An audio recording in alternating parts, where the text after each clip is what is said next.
Today on the Topping Show, Vivek drops out of the race as he endorses Donald Trump after Donald Trump won the Iowa caucus. Bud Light Lions tweet as weak as the Detroit Lions themselves. FBI got fact-checked for celebrating MLK Day. Apple to discount the iPhone started today in China. Hyundai to copy General Motors and offer similar EV discounts. And Grizzly Bear becomes extinct after the parent company Uber decides to shut it down. All of that, much more on the Topping Show.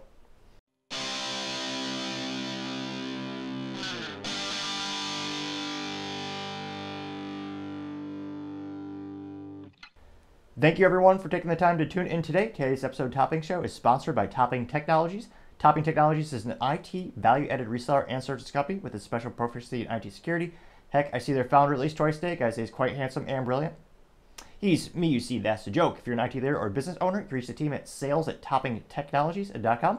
Also trying to get to 4,000 subscribers by the end of January, so if you click that button, I greatly appreciate it.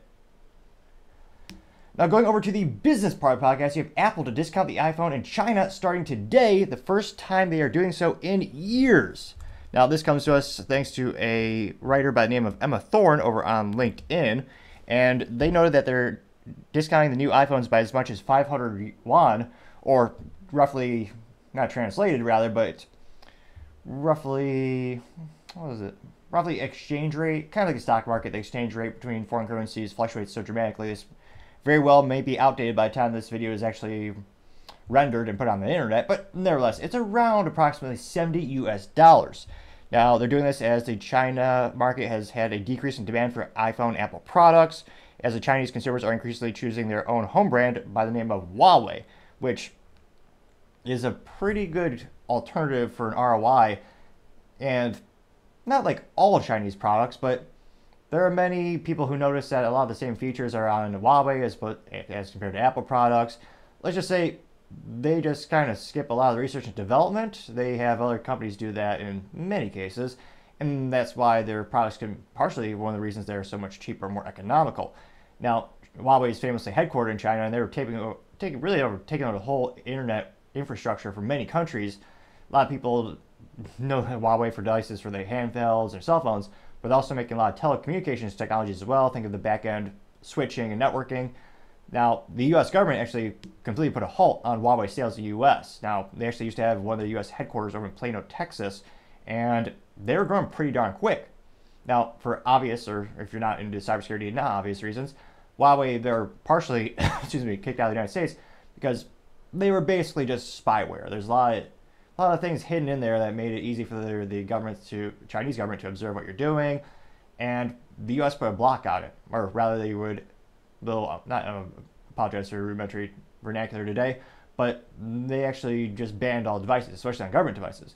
Now, China, in turn, they've done the same thing. They actually banned the use of Apple products by Chinese officials, and that was kind of the domino effect we've seen more and more of the Chinese market moving away from Apple products going over to Huawei. I don't think it's a coincidence that at the same time, China, they noticed that Apple is actually moving to manufacture iPhones in India, which is one of the fastest growing, bar none, I would say, one of the fastest growing markets on the planet. They have a lot of youthful people. When you look at the age demographics, there's a lot of increase in their wealth over there. And I apologize, I forget the Prime Minister of India, but one of the stipulations of doing business in that country is he wants to bolster manufacturing there. So in order to have an Apple iPhone store, and granted, they had third-party stores, but in order to have an Apple store, they had to have some manufacturers set up there. And that is, in addition to the restrictions with the lockdowns with the pandemic that happened in China, Apple started to move away and started bolstering manufacturing in India. So I think there are a couple of reasons why we're seeing this big shift. Now, they also note that the iPhone sales in China are down as much as 30% year over year, which Tim Cook is probably sweating bullets because the iPhone is one of the most important products, bar none, when it comes to Apple. There's, interestingly enough, not a lot of people buying the traditional iMacs, or what they used to make when I was a child. Oh, I think they killed the iPod altogether, so there goes that product line. But truth be told, you could easily debate their telecommunications company with the iPhone being one of their biggest successful products. They just knocked it out of the park. And people will pay a lot of money for a little bit better camera, a little bit better processor. Some people say innovation died a couple years ago at Apple, but nevertheless, people still buy the products in droves on average. Now, it looks like the rare iPhone deal will run from January 18th, from January 21st, beginning of the Lunar New Year shopping season. Now, Apple, they excuse me, they did note that Apple usually offers some price cuts for the holiday, but hasn't on new iPhones in years. So it'll be interesting to see. Great deal if you're in China or if they're living there, but it's interesting. You usually don't see a lot of luxury brands discounting. I was going to say, for Apple, you'd certainly argue it's a luxury item. You definitely don't need it. It's definitely not a necessity, especially for the price points of their premium products.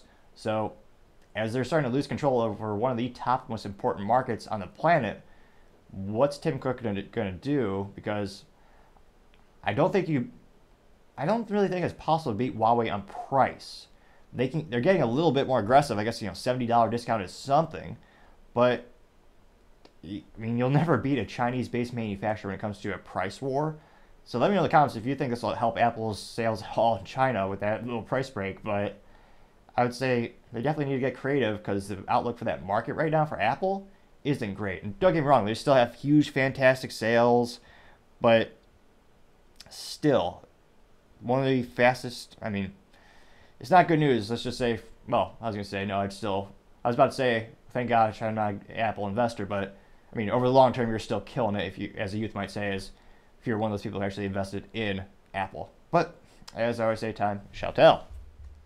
Thank you, everyone, for taking the time to tune in today. Again, I'm trying to get to 4,000 subscribers by the end of January, so click that button. I would greatly appreciate it. Also, leaving a comment and a like or even a thumbs down is a great way to give me some additional feedback, letting me know how I can make the show better and better.